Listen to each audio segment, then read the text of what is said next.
le dimanche 28 septembre 2008. L'Impact de Montréal affronte en quart de finale en série aller-retour les Sounders de Seattle.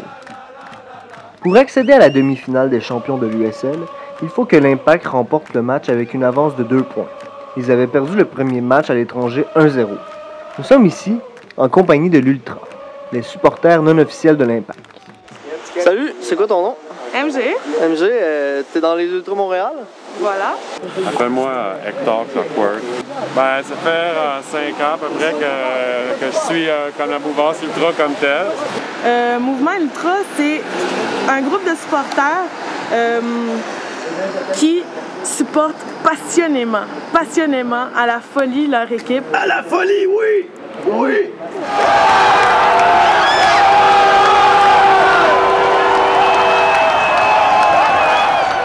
C'est après 56 minutes de jeu que la glace est brisée par l'Impact de Montréal. La flamme des Ultras est aussitôt rallumée. Ils sont en liesse.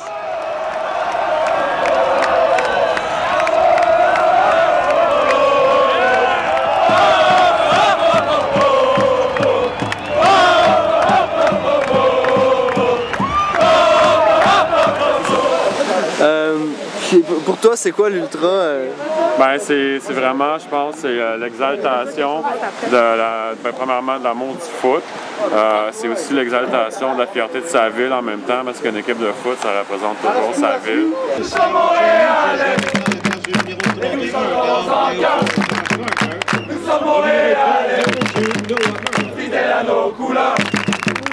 Mouvement Ultra, c'est pas juste du monde qui vont crier et sauter en tribune. En fait, c'est toute une organisation derrière ça. C'est ce monde-là qui vont construire les supports visuels pendant les matchs, donc les tifos qu'on appelle. Il faut de l'organisation aussi, former un groupe qui nécessite aussi un fonds monétaire et tout. C'est du monde qui invente les chants, c'est du monde qui vont en tribune, qui vont motiver les chants, enflammer toute une tribune parce que ça se fait pas tout seul, tu sais. Donc, ils font un capot à l'avant. On appelle ça un capot. Donc, c'est la personne qui va être en avant avec un mégaphone puis qui va gueuler les chants pour encourager les gens. À la 59e minute de jeu, le joueur étoile de Seattle marque un but. La tension est palpable chez les partisans de l'Impact.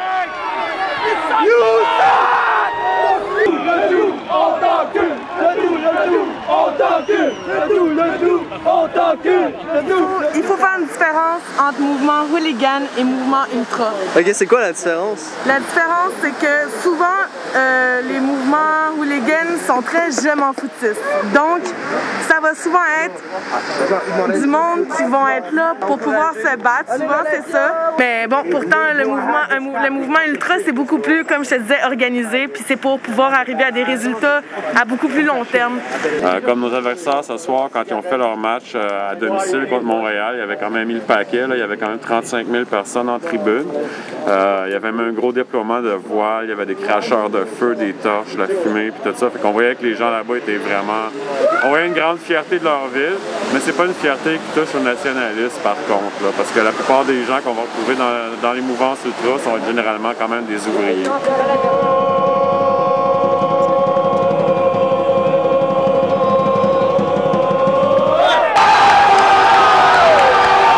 16 minutes après le but de Seattle, l'Impact réplique avec un tir du buteur Placentino. C'est maintenant 2-1 et il reste 15 minutes au match. Si le score se maintient, il y aura une prolongation car dans les séries aller-retour, seul le pointage cumulatif des matchs compte. Donc, à ce stade-ci du match, l'Impact et les Sounders auront tous les deux compté 3 buts.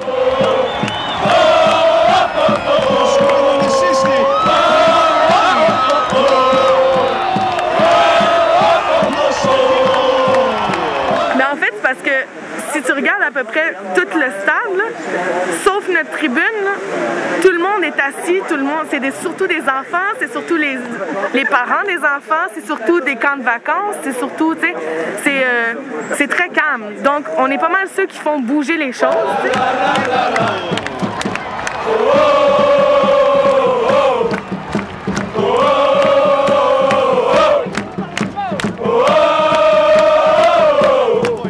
T'sais. c'est normal, tu sais, que genre on ramasse un petit peu plus de troupes parce qu'on est là, parce qu'on gueule, parce qu'on est debout, parce qu'on saute, parce qu'on crie, parce que, tu sais.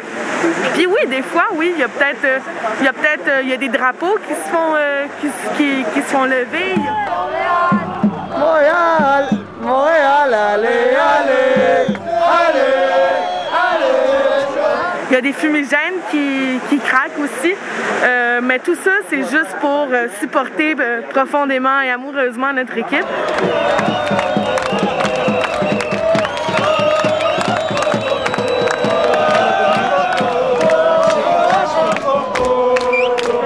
On le fait pas pour faire chier Saputo, on le fait pas pour faire chier le monde, les parents.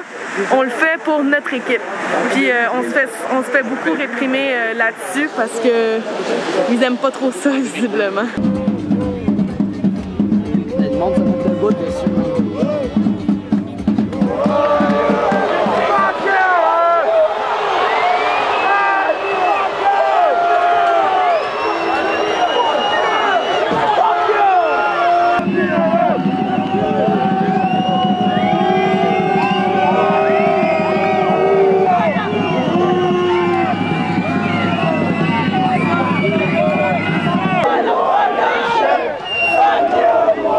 Il reste 2 minutes au match et il y a eu carton rouge dans la surface de réparation. C'est donc un tir de punition pour les Sounders avec le résultat concret.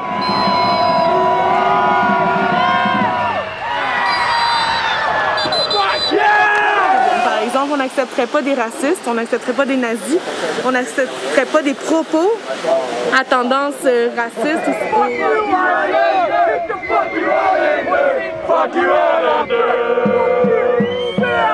C'est vrai, les mouvements ultra, c'est souvent à prédominance masculine. Donc, il n'y a pas beaucoup de filles. S'il y en a, c'est par hasard. En Europe, ça va se voir beaucoup plus, par exemple. Les femmes sont égales aux hommes chez nous. Lors du tir de punition, un joueur des Sounders avait bougé. Les règlements du soccer stipulent que s'il y a déplacement avant le tir, le gardien peut être déconcentré, alors le tir doit être refait.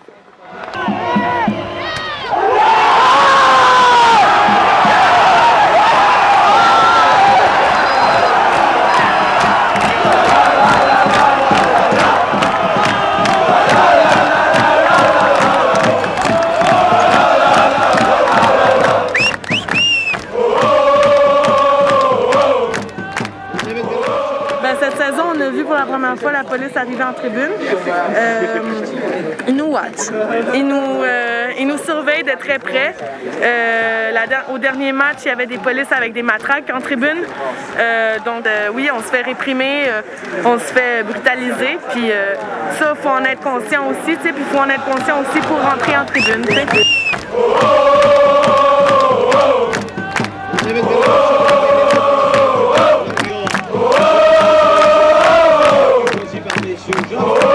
Durant la minute de jeu, ajoutée à la deuxième demi, le buteur Ribeiro va marquer le but décisif du match. L'Impact ira en demi-finale contre Vancouver. Par contre, la saison prend fin ici à cause de la température. Malgré tout, les supporters seront de retour l'année prochaine dans la section 114, là où on crie, on chante, on saute pour nos idoles en qui on a confiance aveuglément.